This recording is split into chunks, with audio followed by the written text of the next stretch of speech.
اور ہم دودھ کے دھلے ہوئے ہیں. تو ان دودھ کے دھلے ہوئے سے کوئی یہ پوچھے کہ جس ٹرانسپیرنسی انٹرنیشنل کا حوالہ دیتے آپ برسوں تک نہیں تھکتے تھے, اس نے تو آپ کی حکومت کا منہ کالا کر دیا.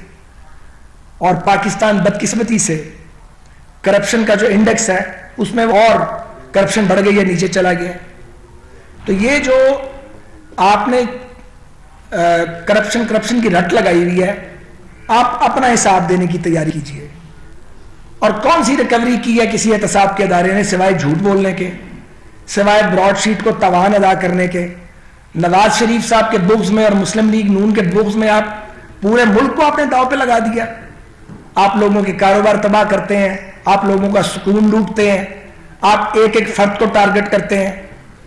آپ نے ہر شہر میں اپنے ٹارگٹ مقرر کیے ہوئے ہیں. پچھلے دنوں آپ نے ایک لسٹ جاری کر دی کہ جی یہ قبضہ گروپ ہے, اور وہ قبضہ گروپوں میں آپ نے مسلم لیگ نون کے نام چن چن کے ڈال دیے. یہ جو جھوٹ آپ بول رہے ہیں, سفید جھوٹ دن دہاڑے, یہ کب تک بیچیں گے اس کو؟ ایک آدمی تو آپ توڑ نہیں سکے الحمدللہ ہمارا, کسی آدمی کو آپ متزلزل نہیں کر سکے, کوئی شخص اپنے نظریے سے الحمدللہ نہیں ہٹا. یہ 2020 ہے, اس میں آپ جو یہ آج سے 50 سال پرانے آمرانہ ہتھ کنڈے استعمال کر رہے ہیں یہ نہیں چلیں گے. یہ کیسا نیا پاکستان ہے جس میں ان حکمرانوں کی نحوست آ گئی ہے پوری طرح, لوگوں کا جینا حرام ہو گیا ہے. بھائی لوگوں کی غربت ختم کرنے پہ توجہ دو, ملک کو مسائل سے نکالنے پر توجہ دو. آپ سے یہ اپوزیشن ختم نہیں ہوگی, اور آپ کو رات کو پی ڈی ایم اور پی ایم ایل این خواب میں آتی ہے. ہمارا تو شاید آپ کو علاج کر لو یا نہ کر سکو, یہ جو بدنیتی کر رہے ہو, یہ جو اللہ کی لاٹھی آئے گی اس کا علاج کیسے کرو گے؟ جو شخص بھی بدنیتی کرے گا, جو شخص بھی ظلم کرے گا, وہ اپنے انجام تک چے گا. میں حیران ہوں کہ کس تنتنے کے ساتھ اور ڈٹائی کے ساتھ پی ٹی آئی کی حکومت جھوٹ بولتی ہے اور انتقام لیتی ہے. اس ملک میں 4 مارشل لا لگے ہیں یا سول ڈکٹیٹر بھی آئے ہیں, مگر جو موجودہ حکومت ہے ایسی آمرانہ روش ہم نے پہلے نہیں دیکھی. جو صرف یہ چاہتا ہے حکمران کہ اس کے سارے مخالف جو ہیں وہ ایلیمینیٹ ہو جائیں, تو انشاءاللہ ہم ایلیمینیٹ نہیں ہوں گے. نہ ہماری آپ آواز بند کر سکیں گے, نہ آپ سے مسلم لیگ نون کو آپ کارنر کر پائیں گے, نہ پی ڈی ایم کو کر پائیں گے. اور اس کی بنیادی وجہ یہ ہے کہ آپ بدنیت ہے, آپ کی نیت میں فتور ہے, آپ اصلاح کے نام پہ فساد پیدا کر رہے ہیں ملک میں, انتشار پیدا کر رہے ہیں ملک میں.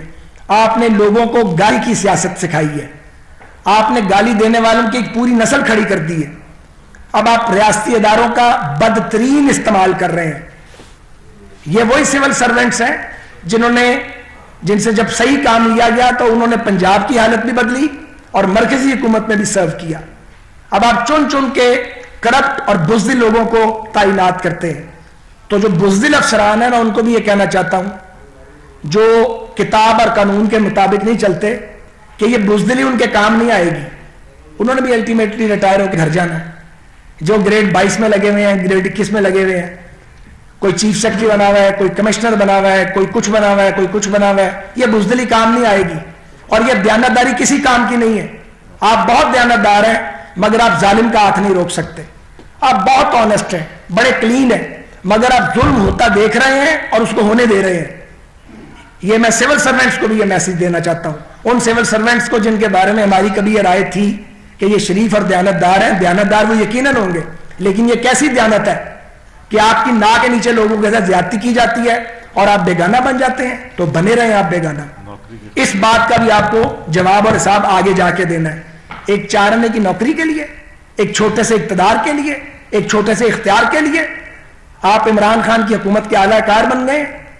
ایسے سول سرونٹس بھی موجود ہیں, بشیر میمن جیسے, جو نہ کرتے ہیں. ان کا کوئی بال بیکا کر سکتا ہے؟ وہ عزت کے ساتھ ریٹائر ہو جاتے ہیں. اور ایسے لوگ بھی ہیں جو ساری زندگی عزت کماتے ہیں اور آخر میں ذلت لے کے ریٹائر ہوتے ہیں. ان کو بھی یہ بات سمجھ آنی چاہیے. نہیں آتی تو ہم پر کوئی بوجھ نہیں ہے, ہمارا کام کہنا ہے, ہمارا کام صرف بتانا ہے.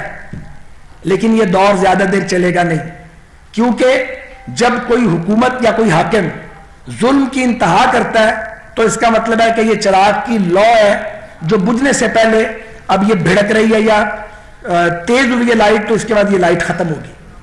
اور میں یہ سمجھتا ہوں کہ جو رویہ ہے موجودہ حکومت کا عوام الناس کے ساتھ, اس ملک کے ساتھ, اس ملک کے اداروں کے ساتھ جس طرح مس یوز کیا جا رہا ہے، جس طرح تباہی مچائی ہوئی ہے آپ نے ہر جگہ پہ، ہر ادارے کو تباہ کر دیا ہے. ابھی ریلوے دیکھیں، اس کا سسٹم ڈاؤن ہے، کتنے دن سے ای ٹکٹنگ کا ہم بنا کے گئے تھے اتنی محنت سے. ایک ای ٹکٹنگ کا سسٹم تو آپ سے ایک ادارے کا ٹھیک نہیں ہو سکتا. چلے اب ملک چلانے، اس طرح ملک چلتے ہیں.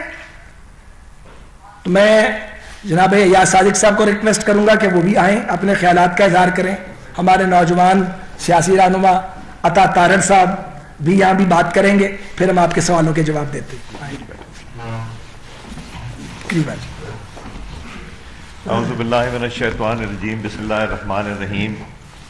سعد بھائی نے بڑی تفصیلاً بات کی، مگر میں چند گزارشات کرنا چاہوں گا. ایک براڈ شیٹ کے حوالے سے، کبھی یہ نہیں ہوا کہ پبلک اکاؤنٹس کمیٹی یا اسٹینڈنگ کمیٹی نیشنل اسمبلی کی اس کو روکا جائے کہ وہ اپنا کام کرے، یا اس سے یہ کہا جائے کہ آپ یہ ایجنڈا نہیں لے سکتے. یہ پاکستان کی تاریخ میں پہلی دفعہ ہوا ہے کہ روکا گیا. تو جو روکنے والے ہیں یہ نیازی صاحب کی حکومت والے، ان کو کون سی ایسی فکر ہے، پریشانی ہے جو براڈ شیٹ والا کیس پبلک اکاؤنٹس کمیٹی میں ڈسکس نہیں کرنے دیتے. وہ اللہ کی طرف سے ایک آڈٹ پیرا بھی اب آ گیا ہے، وہ تو ڈسکس ہوگا، جتنا مرضی یہ روک لیں ڈسکس ہوگا. اور ٹرانسپیرنسی انٹرنیشنل، یہ وہی ٹرانسپیرنسی انٹرنیشنل ہے جس کو نیازی صاحب پکڑ کے اور دکھایا کرتے تھے اور لہرایا کرتے تھے کہ یہ ٹرانسپیرنسی انٹرنیشنل کی رپورٹ ہے، جس نے ان کو بدترین پاکستان کی تاریخ کا کرپٹ ترین حکومت لکھ دیا ہے، جس کو کبھی کہتے تھے یہ مسلم لیگ نون کے وقت کی چیز ہے، کبھی یہ کوئی اور بہانہ کرتے ہیں. یہ بہانے اب نہیں چلیں گے، چونکہ پاکستان کی عوام کو پتہ چل گیا حقیقت کیا ہے. اور یہ افسوس تو یہ ہوتا ہے کہ ثاقب نثار صاحب نے جب فیصلہ کیا تو وہ بھول گئے کہ عمران خان صاحب کے ہاتھ کا لکھا ہوا تھا کہ یہ بے نامی ٹرانزیکشن ہوئی ہے بنی گالہ کی. اس بے نامی کو انہوں نے ختم کر دیا اور اس کو کہا کہ باقی جتنے رستے میں بنی گالہ کے زمینیں آتی تھیں ان سب کو ریگولرائز کر دیں، مگر ان کو گرا دیں، مسمار کر دیں، مگر ان کے گھر کو کر دیں. یہ بدنیتی نہیں تو اور کیا ہے. اور اب کل ایک انسان اپنی جان کھو بیٹھا ہے بنی گالہ کے علاقے میں. ایک عمران خان صاحب کی کیبنٹ کے سینئر وزیر کی سوسائٹی میں جہاں 80 لوگوں نے حملہ کیا اور حملہ کر کے لوگوں کی زمین پہ قابض ہونے کی کوشش کی، وہ سکیم جو کہ اسلام آباد ہائی کورٹ نے جس کو لکھا ہے کہ یہ غلط سکیم ہے اور اس کو کینسل کیا جائے، اس سکیم کو وہ اور عمران خان صاحب کو بنی گالہ سے یہ نظر آتی سکیم، وہاں ان کو کوئی خیال نہیں آیا کہ یہ بھی نہ ان کے وہ جو اہلکار ہیں، وہ جو ایک بھاری بھرکم صاحب ہیں، وہ عطا صاحب کے دوست ہیں شاید جانتے ہیں، وہ نہ انہوں نے کی جو اکاؤنٹیبلٹی کی بات کرتے ہیں. اسی طرح فیروز والا کا بھی جواب دینا پڑے گا کہ ایک جگہ کہتے ہیں کہ میں نے فیروز والا کی زمین خریدی، دوسری جگہ کہتے ہیں یہ تو مجھے گفٹ ہوئی. تو یہ تضاد جو ہے ڈاکیومنٹری ایویڈنس کے ساتھ، اس کا بھی جواب دینا پڑے.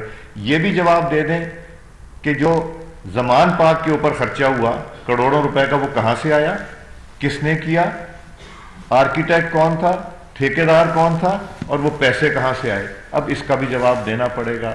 اور میں تو یہ اب وثوق سے کہنا چاہوں گا کہ مسلم لیگ نون کی حکومت کم از کم اب نیب کے قانون کو تبدیل نہیں کرنا چاہتی. اب وہ ہم نے بھگت لیا، اب یہ تیاری کریں اپنی. اور اگر یہ سوچتے ہیں کہ اتنا ظلم حکومت کے کو استعمال کر کے یہ لوگوں پہ کریں گے اور کروڑوں کا لوگوں کا نقصان کریں گے اور لوگوں سے زیادتی کریں گے، کسی پہ منشیات ڈالتے ہیں، کسی کی سکیم ذاتی سکیموں میں بلڈنگیں گرا دیتے ہیں، جس طرح یہ میئر صاحب کا ہوا، جس طرح افضل کھوکر صاحب کا ہوا، اور اپنی کوئی چیز نہیں نظر آتی. یہ میری بات لکھ لیں کہ آپ کی اور ہماری زندگیوں میں ان کے ساتھ عبرتناک اللہ تعالیٰ کی طرف سے اللہ تعالیٰ کی لاٹھی جب چلے گی تو یہ آپ بھی دیکھیں گے اور ہم بھی دیکھیں گے. مگر پھر ہم یہی کہیں گے کہ ہم نواز شریف کے ساتھی ہیں. کوئی اللہ تعالیٰ کی مہربانی سے نہ اپنی جگہ سے ہلا، نہ گھبرایا. نقصان کرنے کے باوجود کسی کو فائنینشیل نقصان ہوا، کسی کو ذہنی نقصان ہوا، اور کسی پہ تشدد کیا گیا. انشاءاللہ سب نواز شریف کے ساتھ کھڑے رہیں گے، اور وقت آنے کے اوپر جو افسران صرف نوکری بچانے کی خاطر، جس طرح سعد رفیق صاحب نے بھی فرمایا، صرف نوکری بچانے کی خاطر کہ میں اس نوکری پہ رہوں اور ظلم کا ساتھ دیں، ان کا بھی انجام اچھا نہیں ہوتا۔ اور یہ ہم تو شاید اتنے طاقت